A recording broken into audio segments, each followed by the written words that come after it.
지각에 뛰어나신 하나님의 은혜와 평강이 그리스도 예수 안에서 저와 여러분에게 함께 하시기를 축원합니다. 오늘 말씀의 제목은 신의 아들의 멸망이라는 제목으로 에스겔서 29장 12절로 15절 말씀, 에스겔서 29장부터 32장의 내용을 함께 배우면서 은혜 나누도록 하겠습니다. 우리가 예전에부터 이제 70년대를 겪으면서 80년 중흥기를 겪고 격변의 시기를 지나고 나서 지금에 와서는 세계적으로 경제 대국이 되었습니다.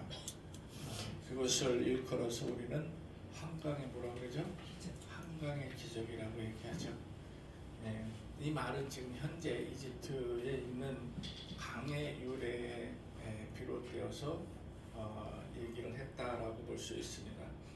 이 애굽에는 유명 강이 있죠. 무슨 강이에요? 나일강이 있죠. 그렇다면 이 나일강에 사는 동물들이 많이 있는데 나일강의 유명한 동물이 뭐예요? 베드로고기. 뻥치시는 악어죠. 나일하고 나일강어. 그 베드로고기는 어디서 들으셨어요? 그 베드로고기가 있어요? 네. 아 그래요? 전 처음 들어봐요. 세계 테마에서 나왔어요. 네? 세계 테마에서. 아 세계 테마 기행. 거기서 베드로고기 있습니다. 아 그래요? 아 세계 테마 기행이 우리를 또 이렇게 또 한 단계 높여주네 이렇게 또 지식을. 아 나이라고는 안 나왔던가요? 안 나왔어요. 그래요. 오늘 이 29장에 32장 본문 내용에서도 하나님께서 나일 악어에 대해서 언급을 하셨어요. 그리고 역사적으로 애굽은 참 굉장히 강대한 나라였죠. 수천 년간을 아주 강대한 나라로 이렇게 세계를 지배하는 나라로 자리매김을 하고 있었는데, 그런데 오늘 본문을 보면 이렇게 역사적으로 강대한 나라도 이제 멸망의 시기를 겪는 거예요.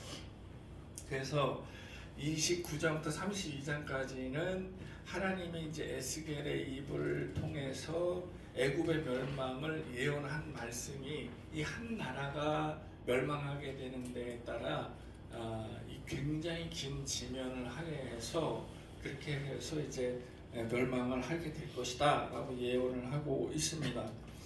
그래서 이 애굽의 멸망이라는 것은 그들 자신이 스스로 멸망을 하고 스스로 무너지고 어떤 환경 속에서 이렇게 한 것이 아니라 이게 바벨론의 느부갓네살 왕에 의해서 멸망을 당하게 돼요. 그래서 신흥국에 의해서 다시 이 애굽 유대를 싹 쓸어버리면서 남하 정책을 피면서 그러면서 애굽까지 이제 넘보게 되고 이렇게 해서 애굽이 멸망하게 됩니다. 그런데 여기서 특이한 점이 하나 있는 게 뭐냐면은 애굽이 다른 나라들은 다 멸망을 하죠.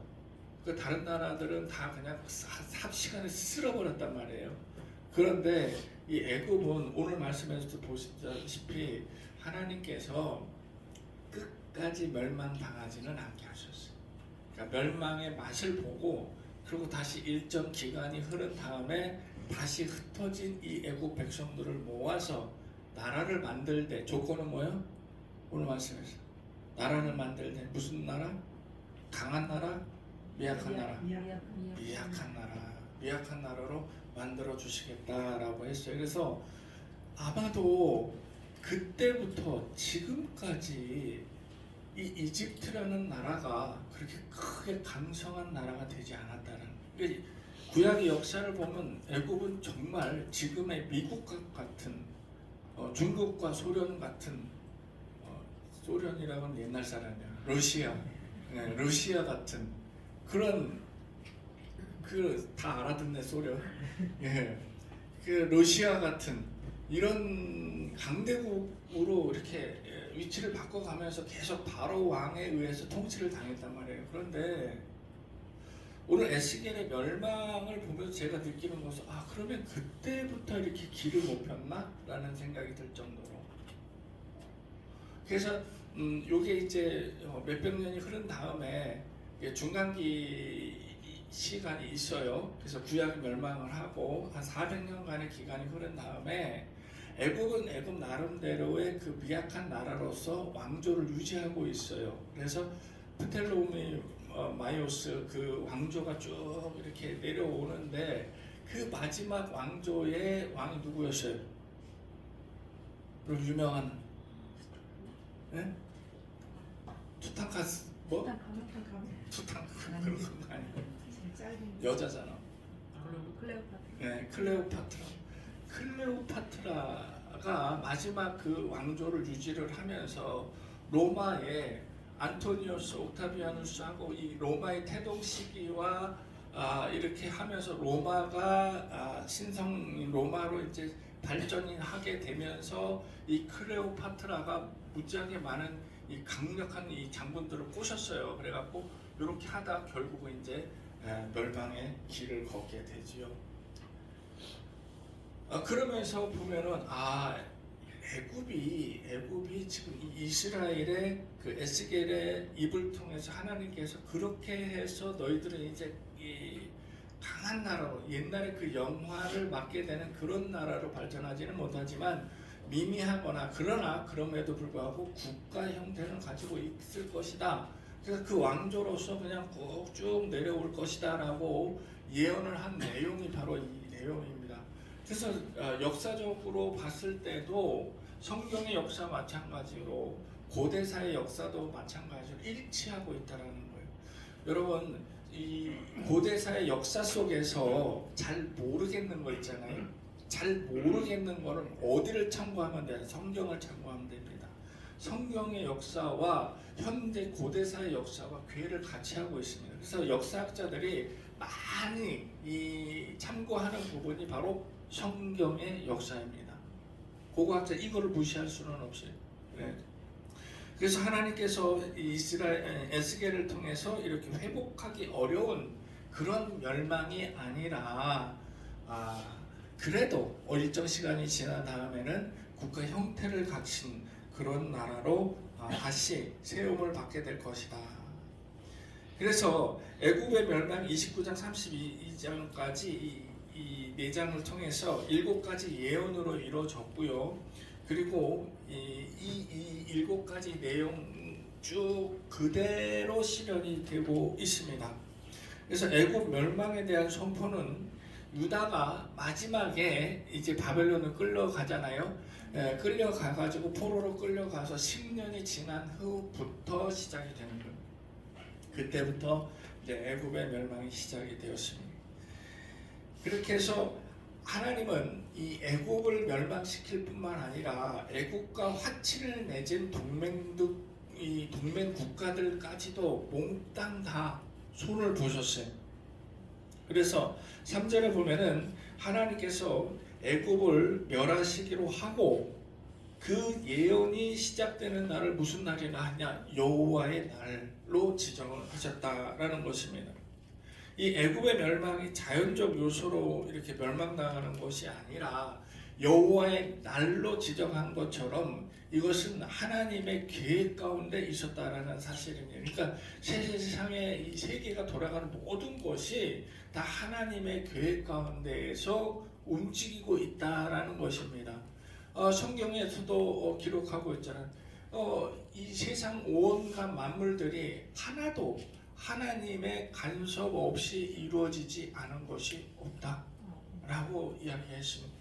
그러면 이 바람이 부는 것 자체도, 먼지가 날리는 것 자체도, 그리고 우리가 지금 죽고 사는 문제에다가 자연의 모든 돌아가는 이치가 하나님의 간섭이 없으면, 하나님의 주관하심이 없으면 모든 것 하나, 어느 것 하나도 그냥 저절로 이루어지는 것은 없다라고 성경은 말씀하고 있는데, 이것을 우리는 믿음으로 받아야 되느냐라고 얘기를 하는 거예요. 그럼 역시 마찬가지로 우리가 믿음으로 이 사실을 믿기로 하고, 그리고 그대로 아멘하고 따르죠.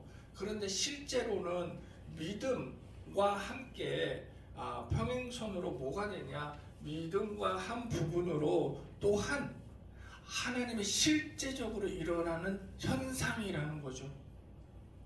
믿던 안 믿던 이 사실에 대해서 여러분들이 믿던지 믿지 않던지 그것은 여러분들의 문제고, 실제로 이 세상은 하나님의 주관 가운데에서 돌아가고 있습니다. 그러니까 이 세상이 하나님의 주관 가운데서 돌아가고 있다라는 사실을 내가 믿으면 나는 하나님의 자녀로 백성으로 내 믿음이 성장하는 것이고, 이 세상이 하나님의 주관 가운데 돌아가는 것을 내가 믿지 않으면, 내가 믿지 않은 상태라도 이 세상은 그대로 하나님의 주관 가운데 돌아가고 있다는 거예요. 네가 믿든지 말든지 하나님은 그거 그렇게 크게 내가 나를 크게 높여 생각해서 대단한 것 같지만은 하나님 입장에서 보면은 우리는 먼지와 같은 존재입니다. 그래서 네가 믿든지 안 믿든지 그건 네 선택이라는 것이죠. 그럼에도 불구하고 이 세상 자체는 하나님의 주관 아래 돌아가고 있다는 거예요. 이를 믿으면 내가 복을 받는 것이고, 이를 믿지 않으면 하나님의 복은 기대하기 어렵다라는 사실입니다. 이해하시겠습니까? 그렇습니다. 그래서 애굽의 멸망을 보면서 역시 모든 것이 하나님의 계획 가운데 있다라는 사실을 우리는 믿을 수가 있습니다. 그래서 이 애굽의 멸망은 그러면 어떻게 멸망을 시킬 것이냐? 바로 이 멸망의 도구로 사용하는 것이 바벨론이었고, 그때 막 신흥국으로 올라왔던 이 강대국 바벨론이 하나님의 도구로 사용하게 되었습니다.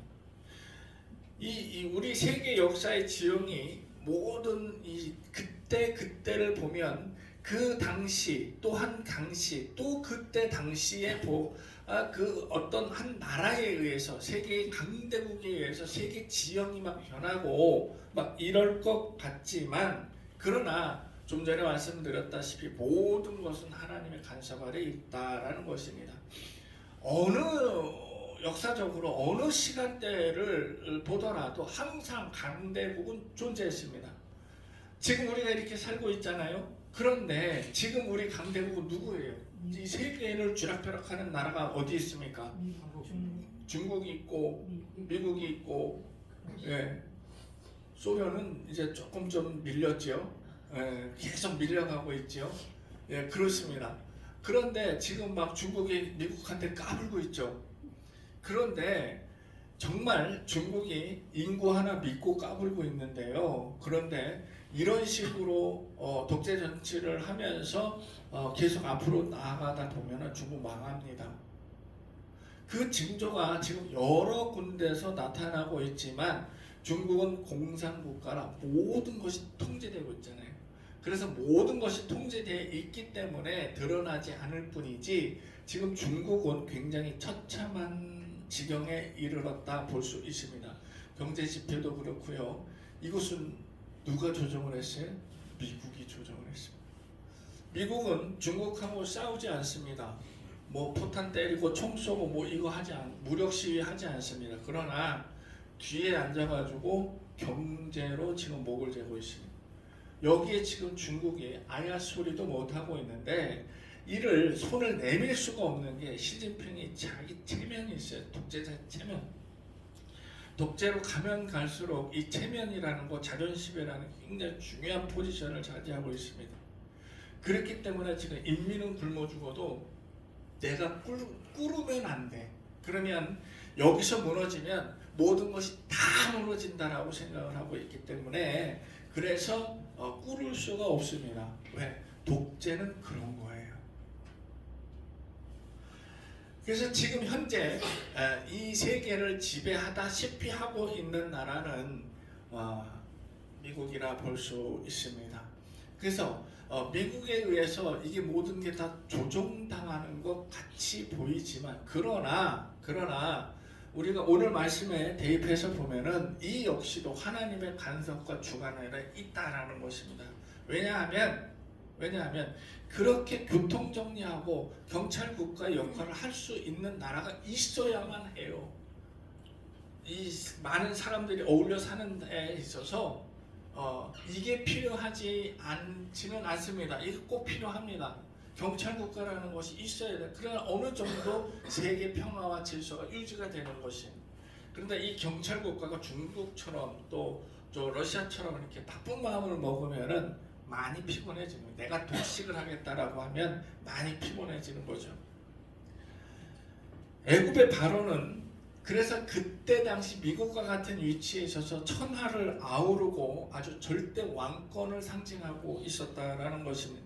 그래서 바로는 자칭 신의 아들로 군림을 했다라는 것입니다. 여러분, 신의 아들이면 뭐요? 지가 신이죠. 신의 아들이니까 내가 뭐요? 신은. 그럼 우리도 신이요? 하나님의 아들이 하나님 아들과 딸이니까 권사님 뭐요? 권사님이 신이요? 아니요? 이게 겸손인 거예요, 그죠? 예, 이게 겸손인 것입니다. 근데 바로는 그랬단 말이에요. 나는 신의 아들이니까 곧 나는 뭐? 가시란 말이에요. 그래서 내가 모든 것을 다 주무를 수 있고, 그래서 내가 이 사람들 앞에서 너 죽어 그럼 죽을 수밖에 없는 그런 교만한 마음에 그런 왕권을 절대적 왕권을 유지하고 있었다라는 것입니다. 오랫동안 그래서 이 긴 역사가 그렇게 이어져 내려왔었기 때문에 그래서 이 주변국들에게 아주 지대한 영향을 미쳤고 이스라엘 역시도 오랜 전통적 우방국 그 애증의 관계 애국하고는 애증의 관계 저 출애굽기 때부터 있잖아요. 창세기 보면 나오잖아요. 애굽으로 들어갔다가 나오면서 그러면서 모든 것들이 다 변하기 시작했는데 사실은 애굽에 들어갈 때 몇 명이었어요? 72명이었죠. 예, 이 72명 인구가 들어가서 나올 때는 무려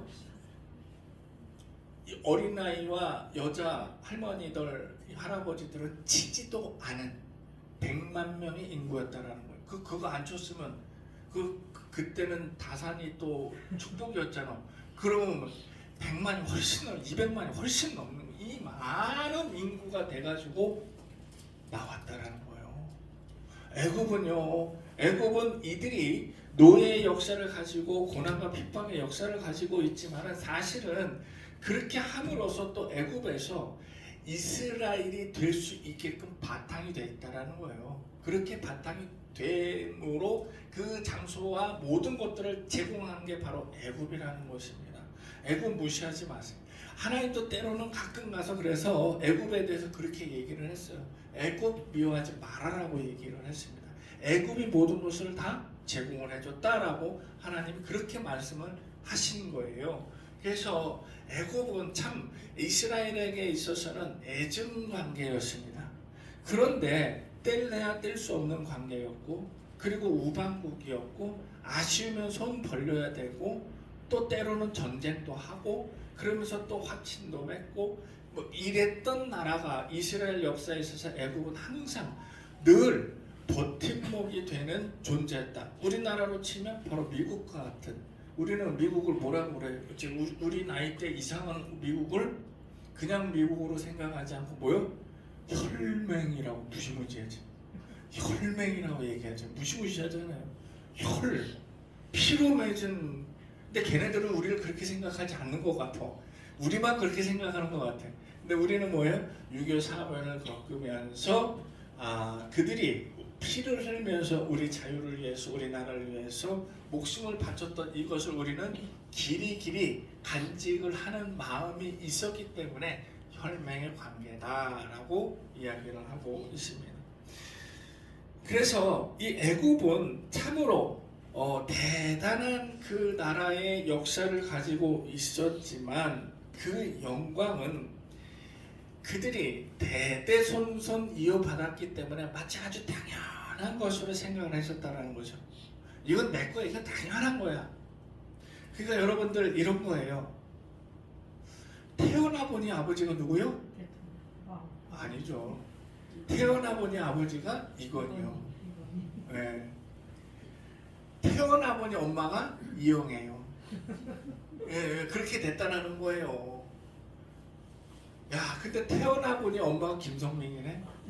이렇게 되고 아버지가 박승문이네. 이렇게 되는 거죠. 예. 그러니까 태어나 보니 아버지가 이건이다 그러면 나는 뭐요? 나는 이재용이잖아요. 그럼 난 마음껏 누릴 수 있어. 그죠? 이게 당연해요? 당연하지 않아요? 당연한 거예요. 아주 당연한 겁니다. 근데 이 사람들은 1대, 2대, 3대예요. 바로는 몇 대요? 수천 년이요. 그러니까 이 사람들이 태어나서 이어져 내려오는 것들은 당연한 거였습니다. 일반 평민들도 당연한 거였습니다. 왜냐하면 노예들을 많이 부리고 있었으니까. 그러니까 평민들도 아주 당연한 것으로 생각을 했었다라는 것입니다. 31장에는 하나님께서 그들이 마치 아주 당연한 듯 여기는 것을 지적을 한 거예요. 교만하지 마라. 당연한 것은 없다. 라고 이 교만함을 지적을 한 거예요. 그래서 갑자기 부흥국가로 신흥국으로 일어난 바벨론으로 인해서 주변국들을 아주 과감하게 장악하고 그리고 그들의 모든 것들을 다 쓸어버리는 이런 역사를 만들어 보고 그리고 그때 바벨론 전에 어떤 제국이 있었죠? 아수르 제국이 있었죠. 이 아수르도 일어나자마자 아우 저 기지개 한번 피고 칼 한번 휘두르고 망했어요. 그죠? 그리고 바벨론이 또 올라왔잖아요. 바로 하나님께서 이 바로에게 아수르의 아수르 제국에 대해서 가르쳐 주신 거예요. 아수르를 봐라. 그 영광이 영원할 것 같냐? 잠깐 일어났다가 죽었잖아.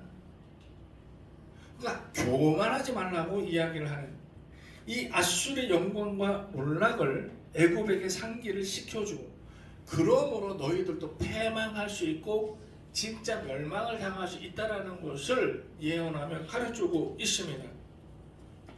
그래서 아수르를 바로에게 보여준 것은 경고의 메시지였다라고 볼 수가 있습니다. 마지막 32장을 보면 어떤 내용이 나오냐면 애굽에 향한 애가가 나온다. 하나님께서 에스겔아 너는 애굽 멸망에 대한 애가를 만들어서 노래를 하도록 해라 라고 얘기했습니다. 이 애가가 뭐예요? 네? 슬픈 멸망을 당한 거에 대한 곡소리를 얘기를 하는 거예요. 곡을 하라는 거예요. 애굽이 멸망하면은 애굽에서 끝나지 않습니다. 왜냐하면 여러분 만약에 삼성이 망하면은 삼성으로 끝나요?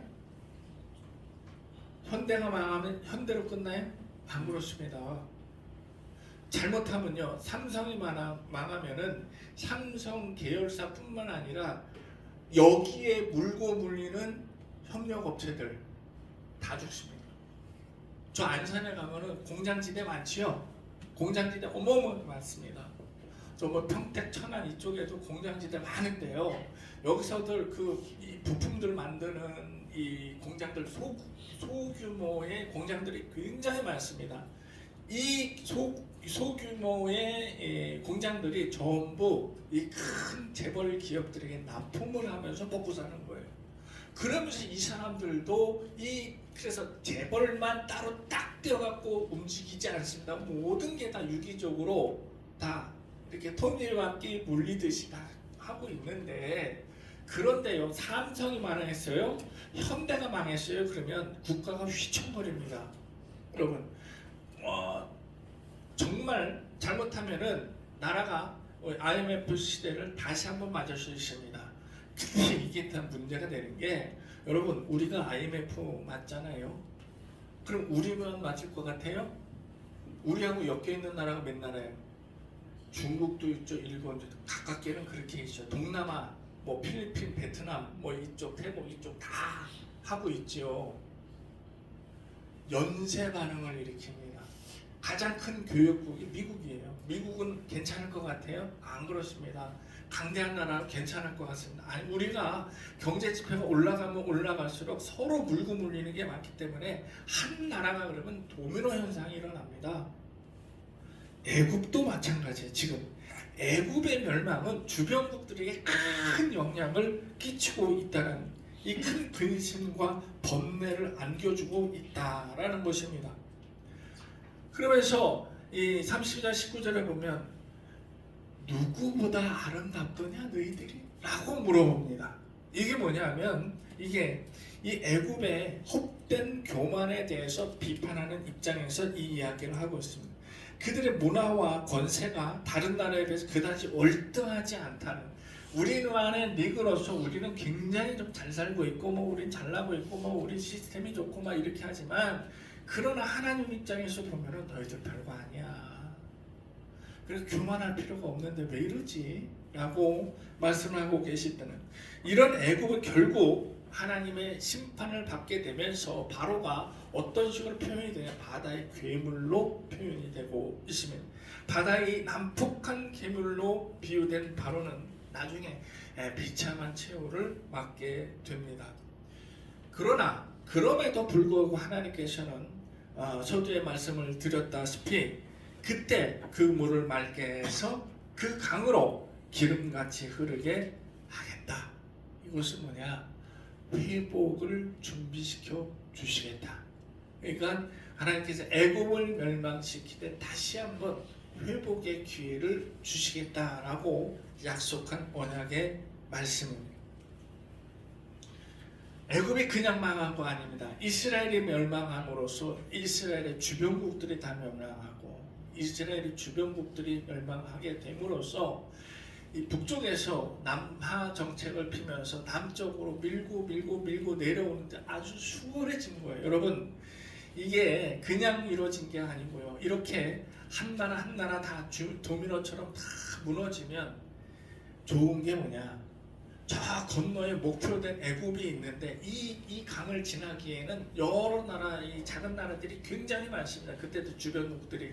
그런데 이런 것들이 자기네를 짓밟고 간다고 하면 누가 가세요 이렇게 할 나라가 어디 있어요?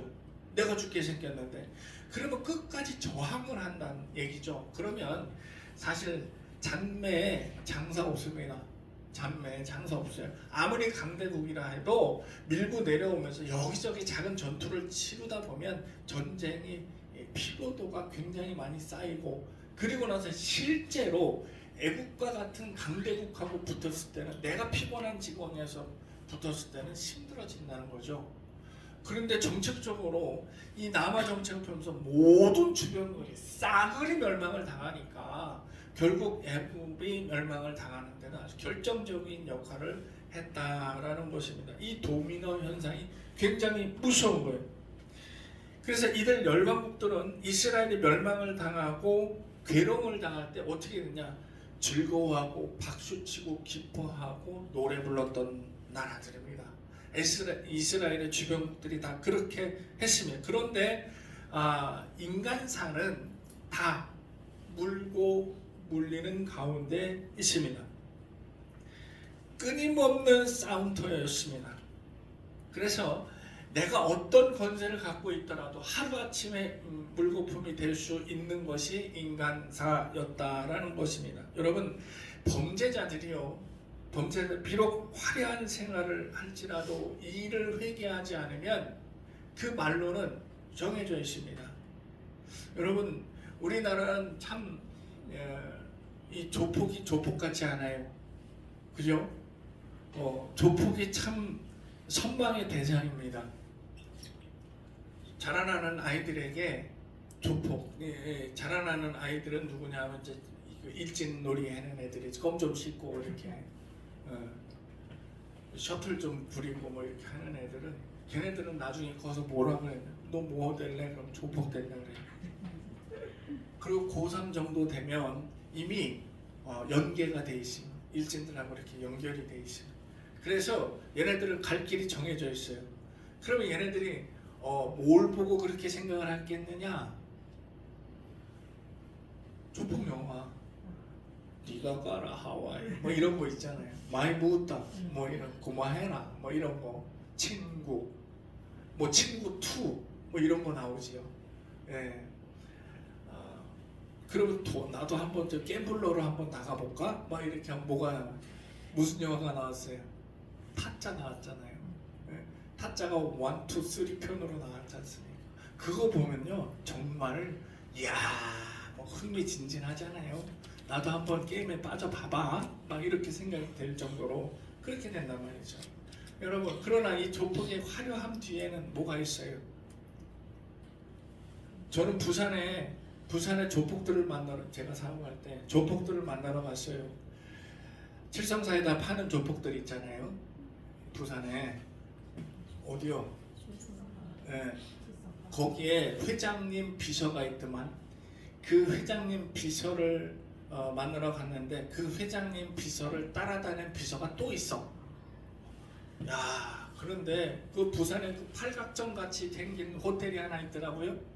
무슨 호텔인지 거기도 갔는데 거기서 만나자고 그랬는데 세상에 탁 가니까 이 서빙하는 아가씨들이 이렇게 서 있는데 그쪽은 예약 차라 뭐 예약은 막 그리고 턱 앉아버려요. 그리고 호텔에서 딱 이렇게 담배 이렇게 딱 정말 영화의 한 장면에서 저 호텔 호텔 커피숍 문 앞에서 딱 대기하고 있던 비서가 손 한번 이렇게 하니까 정말 뛰어와서 담배 껴줘. 불 붙여줘. 실제로 그래요. 마침 뭐 장가 간다고 부하애가 와가지고 그랬는데 문 앞에서 90도 꺾어요. 우렁차. 난 정말 창피해서 죽는 줄 알았어. 이 일반 사람들은 이 적응이 안 됩니다. 안녕하십니까 형님. 이게 실제 영화에서 이 고증 거친 거예요. 그냥 만들어낸 거 아니에요. 그렇게 와서 인사합니다. 인사하고 불 붙여. 그래 너 결혼한다고 뭐 이런. 그리고 가재요. 먹재. 뭐가 아주 맛있다고 데리고 가갖고 먹었어요. 먹었는데 조금 있다 또 커피 마시재. 또 먹으러 가지. 이건 사람을 사업 얘기를 하는 게 아니라 먹다가 볼륨을 받아. 그런 사람은 우리는 먹을 시간이 있어. 먹을 때 있으면 먹어야 돼요. 비상 상황 생기면은 막 뛰어나가 하면은 밥도 못 먹고 그리고 맛있는 거 있으면 먹어야 되는 게 깜빡 들어가면은 먹을 거 못 먹고 그러니까 시간 나면 먹어야 된다는 거예요. 그래서 제가 이제 기름 했으니까 기름에 대해서 면세유에 대해서 막 얘기를 배 면세유 뭐 어쩌고 저쩌고 막 하다가 같이 일행 갔던 사람이 울산 정유 이쪽에서 우리 송유관 뚫잖아요. 송유관 뚫는 거 막 이렇게 내려오는 거 그거 하는데 이 송유관을 이게 남의 기름 빼갖고 가끔 뉴스에 나오잖아요. 기름 훔쳐먹는 사람들 못 잡는데요. 정말 못 잡는데 땅 밑으로 파갖고 이게 송유관 빼버리면 못 잡는데요. 어떻게 잡나요? 그러니까 요소 이렇게 예상 지역이 있대요. 그 아주 은밀하게 할 수 있는 지역을 자기는 이제 라인을 아니까 정유사에 근무했으니까 그래서 그리고 그거 그럼 기름 빼가지고 쫙 이렇게 그렇다고 그거 할 수 있다. 이거네. 정상적인 사업은 이 사람들은 안 들어요. 그냥 남의 기름 빼먹는 이게 눈이 확 몇 명 보내면 될 거 아닙니까? 이렇게 얘기하는 게 걸리면 애들 몇 명 보내면 되고 그냥 그렇게 하면 되는 거 아니냐? 그거 자기한테 소개시켜. 그 사업 얘기하라고 했다가 기름 빼먹는 얘기를 하고 있는 거예요. 지금 얘기하다 보니까 이 조폭들이라는 게 이게 상대하게 이제 이랬구나라는 생각이 들었어요. 조폭이 화려한 것 같지만 말로는 어떻게 돼요? 결국은 내가 손을 씻고 그 사업에서 그 생활에서 떠나지 않으면 결국은 내가 어디로 가는지 뻔히 보입니다. 화려한 것 같지요? 그렇지 않습니다. 그래서 내가 애굽도 마찬가지예요. 내가 회개하지 않는 한 수치와 죽음을 면할 수 없다라는 것입니다. 히브리서 3장에 보면 여러분 피차간에 우리는 서로 죄의 유혹에 빠지지 않도록 권면토록 하라 라고 기록된 말씀이고 로마서 2장 5절에는 네가 회개하지 아니하면 어떻게 된다는 회개하지 아니함에 대한 경고가 기록이 되어 있습니다.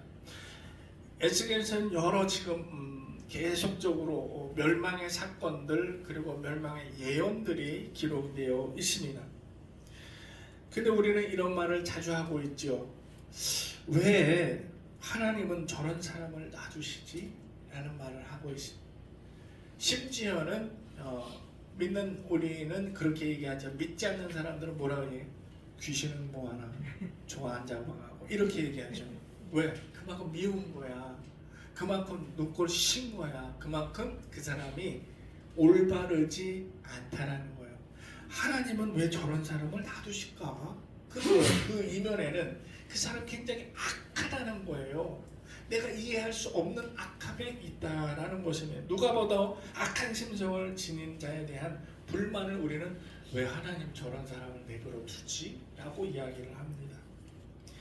그런데 오늘 말씀을 보면은 제가 이런 생각이 들어요. 이스라엘과 주변 열방들이 멸망이 하루아침에 이루어지지는 않았습니다. 하나님께서는 이들을 멸망시키기 전에 참고 또 참고 인내하며 또 인내하셨고, 그리고 이들에게 회개할 시간을 주셨고 회개할 수 있는 명분을 주셨습니다. 이를 거부한 건 누구요? 바로 이 사람들이었습니다. 그러니까 하나님 뭐 하시지? 저 사람을 놔두지. 하나님은 그에게 시간을 주고 있다라는 것입니다. 네가 회개할 시간과 네가 회개할 명분을 주고 계시는데 그 사람이 이를 거부하면 그때는 이제 애국과 같은 처지가 될 수밖에 없다라는 것입니다. 악한 자가 잘 살고 건강하고 오래오래 장수하고 사는 거 이거 부러워하지 말고요. 그리고 그거에 대해서 불평과 불만하지 말고 우리는 오늘 신의 아들이 멸망당하는 이 내용을 보면서 우리가 그냥 갈 길을 우리 길을 걸어가면 된다는, 하나님 뭐 하시나 이 생각할 필요 없다라는 것입니다. 기도하겠습니다.